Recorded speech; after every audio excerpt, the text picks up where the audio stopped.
दोस्तों, सबसे पहले आप सभी को नए वर्ष की शुभकामनाएं। भारतीय नव वर्ष है वह आज के दिन से शुरू होता है। ये जो चैत्र है उस महीने से पूरे साल की शुरुआत होती है। जो काल गणना है उसके हिसाब से जो तिथियां आती वह सब भौगोलिक रचना के अनुसार बनाएगी। किसी भी चीज़ की अगर पहल करनी हो तो बड़े धूमधाम से कर। तो ये पहला दिन है। इस पहले दिन की शुरुआत ऐसी होनी चाहिए जैसा आपको पूरा साल चाहिए। आज का ये जो दिन है वह आपके जीवन में और पवित्रता लाए और शुद्धता लाए और स्वास्थ्य लाए। इसके लिए शुरुआत करनी, पहल करनी। ये सब क्यों करना है? क्योंकि हमारे अंदर कुछ है जिसे उससे आनंद मिलता है, तृप्ति मिलती है। आज सदगुरु यही तो कह रहे हैं कि चूंकि सृष्टि का स्रोत आपके अंदर है, जो पूरे ब्रह्मांड में हो रही वो हर चीज आपके शरीर में, लेकिन हम उसे समझते नहीं, हम उसे बाहर ढोक गए।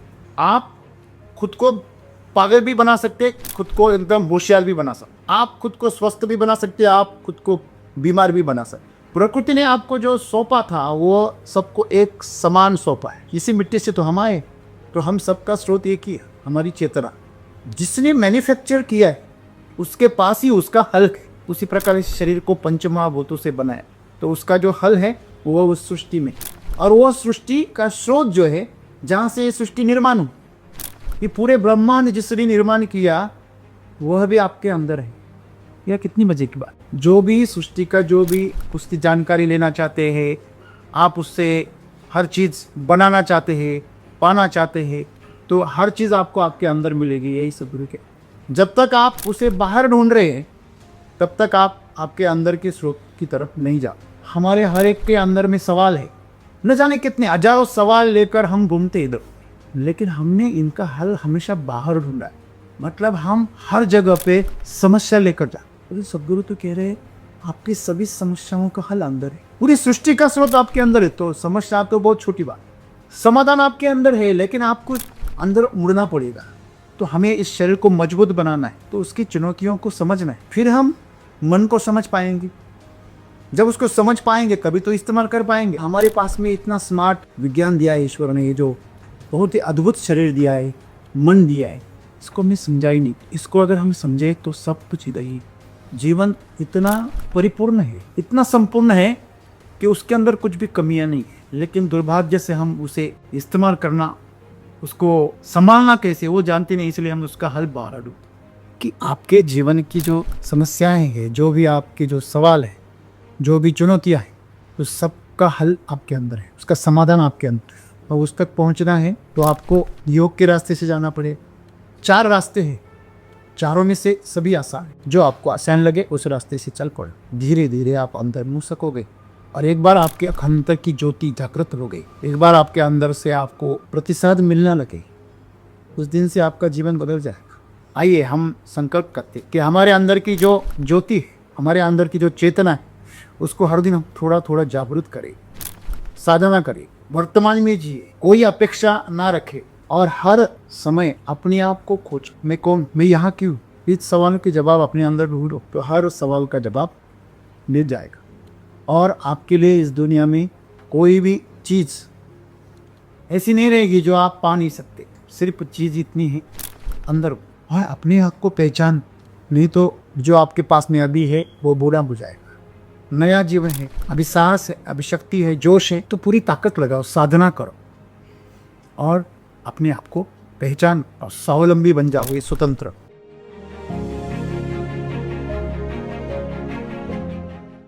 सदगुरु जी हमें आज बता रहे हैं कि सृष्टि का स्रोत आपके अंदर है और इसलिए समाधान भी आपके अंदर ही है। तो ऐसा कभी कभी होता है, कोई हम फल खाते हैं जैसे आम हो, वो खाने के बाद हमें समाधान मिलता है, ऐसा बोलते हैं। तो ये सब चीज़ें जो रहती है वो हमारे समाधान के लिए, उनसे हमें समाधान मिलता है या क्या होता है? चीज़ें अगर बाहर से समाधान दे रहे और सदगुरु कह रहे अंदर समाधान किस। अगर सदगुरु में बताता है कि सृष्टि का स्रोत जो है वो आपके अंदर है, और इसीलिए सारे समाधान भी आप ही के अंदर है। लेकिन आज तक हम जो समाधान है वो बाहरी चीज़ों में, वस्तुओं में या कोई इंसान में हम ढूंढ रहे, तो वो फिर हम क्यों करते?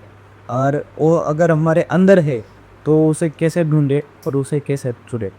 दोस्तों, सबसे पहले आप सभी को नए वर्ष की शुभकामनाएं। भारतीय नव वर्ष है वह आज के दिन से शुरू होता है, जिसे संवत्सर के आज से फिर नए जीवन की शुरुआत होती। दक्षिणायन से सूरज वापस उत्तरायण की तरफ आ रहा है, तो जीवन वापस पनपने लगा है। तो भौगोलिक तौर पे भी देखेंगे तो ये जो चैत्र है उस महीने से पूरे साल की शुरुआत होती है। तो भौगोलिक तौर पर उसको समझा गया, ना कि सिर्फ गणना है, बस वह गणना आपके जीवन से जुड़ी। जो काल गणना है उसके हिसाब से जो तिथियाँ आती वह सब भौगोलिक रचना के अनुसार बनाएगी। तो यह पहला दिन है, साल का पहला दिन। किसी भी चीज़ की अगर पहल करनी हो तो बड़े धूमधाम से कर। आपके जीवन में अगर कोई चीज़ आपके लिए बहुत कीमती तो आपको उस चीज़ को ऐसे दिन शुरुआत करनी चाहिए जो पहला बच्चा, पहली नौकरी, पहली कार, ये सब चीज़ें जो है हमारे जीवन में जो पहले आती है उसका दर अलग महत्व होता। हम बहुत संवेदनशील होते, उसके बारे में हम बहुत जागरूक होते। अब पहली बार जब जहाज में बैठे जो भी, तो इतने सजग थे, थोड़ा डर भी था कहीं गिर ना जाए, थोड़ी एक्साइटमेंट भी थी। जब पहली बार कोई भी चीज़ की जाती है ना तो मनुष्य ज़्यादा जागरूक हो जाता, अपनी चेतना ज़्यादा जागरूक हो जाती। आप किसी नए रास्ते से जब पहली बार जाते हैं ना तो आपको रास्ता बड़ा लंबा लगता है, और उसी रास्ते से जब वापस आते तो वो छोटा हो जाता है। ऐसा नहीं है कि वो लंबा और छोटा हो जाता है, पहले जब जाते आप तो सजग रहते, हर चीज़ को बारीकी से नोटिस करते और जिज्ञासा होती है कि नया अनुभव, नया। तो ये पहला दिन है। इस पहले दिन की शुरुआत ऐसी होनी चाहिए जैसा आपको पूरा साल चाहिए। पूरा साल आपको जिस तरह चाहिए उसी तरह से ये शुरुआत चाहिए। और इसी दिन लोग छुट्टी लेते, ये बहुत ही दुख की बात है। जबकि इस दिन आपको बहुत सक्रिय होना चाहिए, आप जो भी कर रहे हैं उसका उत्सव मनाना चाहिए, लेकिन उस दिन हम उसको छुट्टी लेते। ये अंग्रेज़ों ने हमें सिखाया। छुट्टी के दिन को वो हॉलीडे कहते। हॉलीडे मतलब क्या? पवित्र दिन। हॉलीडे, होली मतलब पवित्र, डे मतलब दिन। जिन्होंने शुरुआत की उनका जो मतलब था वो कुछ और था। अंग्रेज़ों ने 2/3 से ज़्यादा दुनिया पर राज किया, तो उनकी जो धार्मिक परंपराएं थी, जो उनके जो मान्यताएं थी पूरी दुनिया में फैली। तो ये जो चलन है अंग्रेजी साल का, अंग्रेजी मान्यताओं का, ये संस्कार सभी में घुल मिल गए। तो हॉलीडे का मतलब होता है पवित्र दिन, ऐसा दिन जो पूरी तरह से ईश्वर को समर्पित है।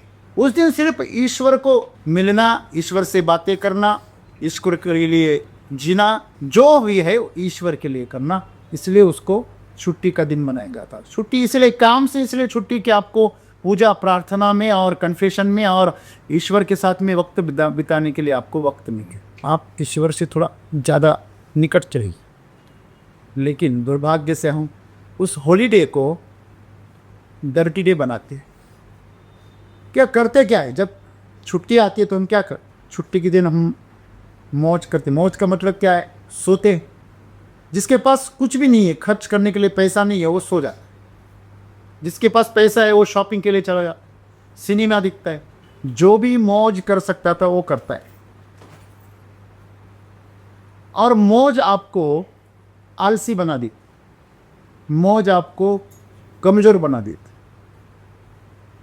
क्योंकि हमारी मौज का जो तरीका है वह भोग है या मनोरंजन है। शरीर को भोग दे दो, शरीर की वासनाओं और मन की कामनाओं को पूरा करना हमारे लिए मौज की व्याख्या है। लेकिन असली मौज क्या है? जो आपके अंदर स्वास्थ्य भरे, आपके अंदर आनंद भरे, उत्साह भरे, उमंग भरे। बच्चा जब खेल कूद करके आता है ना तो एकदम फ्रेश होता है, थका हारा कभी नहीं होता। आप जब आपकी मनपसंद चीज़ करके आते हो तो आपके अंदर भी ऊर्जा, उमंग, कुछ भी करने के लिए तैयार है। क्यों? क्योंकि आनंद है अंदर से, इसे मौज कहते हैं। लेकिन हमने भोग और मनोरंजन को ही मौज समझ। लोग पार्टियां करते, शराब पीते हैं, साल का पहला दिन चलो एंजॉय करो। एंजॉय करो मतलब क्या? शराब पियो, मांस, मदिरा, नाच गाना, गंदी चीज़ें करना, अपने आचरण को निचले स्तर पर लेके जाना, यही दुनिया के लिए मनोरंजन है, मौज है। तो आज का ये जो दिन है वह आपके जीवन में और पवित्रता लाए और शुद्धता लाए और स्वास्थ्य लाए, इसके लिए शुरुआत करनी, पहल करनी है। आज के दिन कुछ हुआ है, अच्छी चीज़ें हुई है, तो उसकी याद में कुछ अच्छा शुरुआत करें। ये सब क्यों करना है? क्योंकि हमारे अंदर कुछ है जिसे उससे आनंद मिलता है, तृप्ति मिलती है। आज सदगुरु यही तो कह रहे हैं कि चूंकि सृष्टि का स्रोत आपके अंदर है, हमारे अंदर, हर किसी के अंदर जो चेतना है उसी ने इस शरीर को बनाया। शरीर को धारण करने वाली कौन है? चेतना है। चेतना में वही ताकत है जिसने पूरे शरीर को निर्माण किया। जब आप बीमार पड़ जाते तो हमारी बहुत बड़ी गलत फहमी है कि हमें डॉक्टर ठीक करते दवा देकर। यह बिल्कुल बड़ी गलत फहमी। क्यों? जिस जमाने में डॉक्टर नहीं हुआ करते थे उस जमाने में क्या लोग ठीक नहीं होते थे? आप आज भी ऐसे कबीले में चले जाओ जहां पे डॉक्टर नहीं, वहां वैद्य भी नहीं है, फिर भी लोग अपने आप को ठीक कर लेते। ठीक है, उनके पास उतनी समझ नहीं है, इसलिए वो कभी कभी मर जाते। लेकिन हम अगर थोड़ा सा पीछे जाकर झांक कर देखें तो हमारे शरीर के अंदर ये सब तत्व मौजूद है जो अपने आप को हील कर सके, ठीक कर सके। ये शरीर नहीं है सिर्फ, ये करोड़ों रासायनिक प्रक्रियाओं का एक भंडार है, एक लैब है जिसके अंदर बहुत सारी प्रक्रियाएं हो रही, बायोलॉजिकल हो रही है, केमिकल फैक्ट्री है पूरी ये। इसमें हर पल करोड़ों कोशिकाएं पैदा हो रही हैं, करोड़ों मर रही हैं। तो हर चीज इसमें हो रही, जो पूरे ब्रह्मांड में हो रही वो हर चीज आपके शरीर में। लेकिन हम उसे समझते नहीं, हम उसे बाहर ढोक गए। अगर कुछ उसमें बिगाड़ हुआ तो उसको दुरुस्त करने का पूरा जो ज्ञान है, जो सिस्टम है, वो आपके शरीर के अंदर है। तो सदगुरु क्या कह रहे हैं कि सिर्फ शरीर के बारे में ही नहीं है, आपके मन के बारे में भी है। आप खुद को पागल भी बना सकते, खुद को एकदम होशियार भी बना सकते, आप खुद को स्वस्थ भी बना सकते, आप खुद को बीमार भी बना सकते। आज जो लोग बीमार है ना, वो दूसरों की वजह से नहीं, उनकी खुद की वजह से। आज अगर आप अशक्त हो, आप कमज़ोर हो, आप जैसे भी हो, वो खुद की वजह से। प्रकृति ने आपको जो सौंपा था वो सबको एक समान सौंपा है। इसी मिट्टी से तो हम आए, मटके मिट्टी से ही बन, लेकिन अलग अलग आकार की वजह से वो अलग अलग पहचान बना, अलग अलग रंगों की वजह से उनकी अलग अलग कीमत हो जाती, अलग अलग काम की वजह से वो इस्तेमाल में कैसे आते। मतलब उसके अंदर जो जिससे वो बना है वो मिट्टी उसके अंदर है, उसका स्रोत एक ही। तो हम सबका स्रोत एक ही है, हमारी चेतना। तो सदगुरु आगे क्या कह रहे हैं कि सृष्टि का जो स्रोत है आप उसको बाहर ढूंढ रहे। देखिए, अगर आपकी कार खराब हो गई, ब्रांडेड कार है, या आपका मोबाइल खराब हो गया और ब्रांडेड है, तो आप उसे कहाँ लेकर जाओ दुरुस्त करने के लिए? कंपनी के शोरूम में, कंपनी के सर्विस सेंटर में, या बाहर किसी लोकल मैकेनिक से आप उसको दुरुस्त करोगे तो क्या होगा आपको पता है? उसके पास में असली पुर्जे नहीं होंगे, तो नकली पुर्जे लगाकर आपके बाकी सिस्टम को भी खराब कर दे, तो लेने के देने पड़ जाए। 500 रुपये बचाने जाएंगे, 5000 का खर्चा आएगा। तो यही है, जिसने मैन्युफैक्चर किया है उसके पास ही उसका हल है। उसी प्रकार इस शरीर को पंचमहाभूतों से बनाया, तो उसका जो हल है वो उस सृष्टि में, और वह सृष्टि का स्रोत जो है जहाँ से ये सृष्टि निर्माण हो, ये पूरे ब्रह्मांड जिसने निर्माण किया वह भी आपके अंदर है। यह कितनी मजे की बात। एक परमाणु कितना शक्तिशाली हो सकता है ये हम एटम बम से जानते हैं। जो भी सृष्टि का जो भी उसकी जानकारी लेना चाहते हैं, आप उससे हर चीज़ बनाना चाहते हैं, पाना चाहते हैं, तो हर चीज़ आपको आपके अंदर मिलेगी। यही सदगुरु के समाधान वो इस्तेमाल करें। समाधान का मतलब है हल। यहाँ पे समाधान का मतलब त्रुटि नहीं। आपके जो भी सवाल है, आपकी जो भी कामनाएं, आपकी जो भी वासनाएं, आपकी जो भी इरादे, सबका जो हल है वो आपके अंदर। सब सवालों का जवाब आपके अंदर है, लेकिन आप उसे बाहर ढूंढे, जवाब देने वाली में जाते। जब तक आप उसे बाहर ढूंढ रहे हैं तब तक आप आपके अंदर के स्रोत की तरफ नहीं जा। जब तक आपको कोई खिला रहा है, आप अपने हाथ से क्यों खाओगे? बच्चे को आप अगर आप ही खिलाते रहोगे तो उसके हाथ मजबूत नहीं होंगे, वो अपने आप से खाना नहीं सीखे। तो हम बच्चे ही जन्मते हैं और बच्चे ही मत। इसलिए आत्मनिर्भर नहीं हो। तो अगर हमारी जीवन में कुछ कमियां हैं, जिस कमियों को हम भरना चाहते हैं, कहाँ से भरते हैं हम? समझो हमारे जीवन में थोड़ा सा आदर नहीं है, तो हम किसी से प्रेम पाना चाहते, कोई मेरा आदर करे, कोई मुझे सम्मान दे। अगर आपको खाना नहीं मिल रहा है तो आप कोई मुझे खाना परोस दे, मेरे लिए सुंदर सुंदर सा पकवान बने। इच्छा होती। आप स्त्री हो या पुरुष हो, आप लड़का हो या लड़की हो, यह इच्छा तो होती। किसी को धन की कमी महसूस हो, किसी को ताकत की कमी महसूस होती, किसी को सम्मान की कमी महसूस होती। हमारे हर एक के अंदर में सवाल है, मेरे साथ ऐसा क्यों? मेरे साथ में ये कमियां क्यों? मुझे ऐसी पद पर क्यों लेके गए नहीं भगवान? ईश्वर ने मुझे ये मौका क्यों नहीं दिया? मेरे सामने इतनी चुनौतियां क्यों? न जाने कितने हजारों सवाल लेकर हम घूमते इधर, लेकिन हमने इनका हल हमेशा बाहर ढूंढा है। जिससे भी मिलने जाते हैं उससे पूछते हैं कि इसका क्या होगा। हाँ, मेरा ऐसी मुसीबत है। लोग ज्योतिष के पास चले जाते भविष्य देखने के लिए, लोग डॉक्टर के पास चले जाते हेल्थ की समस्या लेकर, लोग वकील के पास चले जाते कायदे कानून की समस्या लेकर, लोग सीए के पास, चार्टर्ड अकाउंटेंट के पास चले जाते अपनी फाइनेंशियल समस्या लेकर, बैंक के पास चले जाते हैं, भी मुझे कर्जा दे दो, मेरा हफ्ते माफ कर दो। मतलब हम हर जगह पे समस्या लेकर जाते कि नहीं जाते? तो सदगुरु तो कह रहे हैं आपकी सभी समस्याओं का हल अंदर है। पूरी सृष्टि का स्रोत आपके अंदर है। तो समस्या तो बहुत छोटी बात। तो शारीरिक हो, मानसिक हो या सामाजिक हो, आर्थिक हो, कुछ भी आपकी समस्या हो, उन सब के सवाल के जवाब आपके अंदर है, सभी समस्याओं का हल आपके अंदर है। फिर आपको क्यों नहीं? आप कहते ये सब ठीक है, लेकिन हमने तो बहुत बार अंदर झांक के देखा, अंधेरे के सिवा कुछ नहीं नजर आता। जब पहली बार हम आंखें खोलते हैं ना सुबह सुबह, और एकदम से प्रकाश हो तो अंधेरा छा जाता है। पूरी खुले प्रकाश में अंधेरा छा जाता है।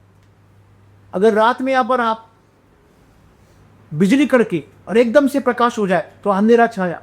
सामने से अगर किसी कार का या ट्रक का अगर लाइट का लैंप आपके अगर आ गया तो प्रकाश तो हमारी आंखों को बंद कर दे। ये क्यों होता है? हमारी आंखें चौंधिया क्यों जाती? क्योंकि वह प्रकाश सहन करने की और उसको समझने की ताकत हमारे आंखों में नहीं।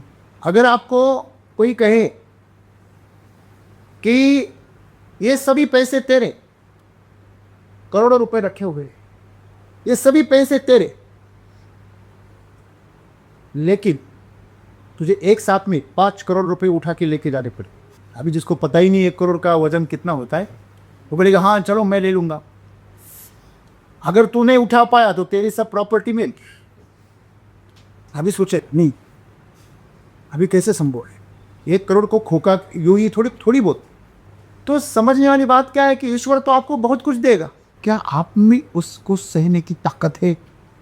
नहीं है। हमें वो पात्रता ही नहीं है।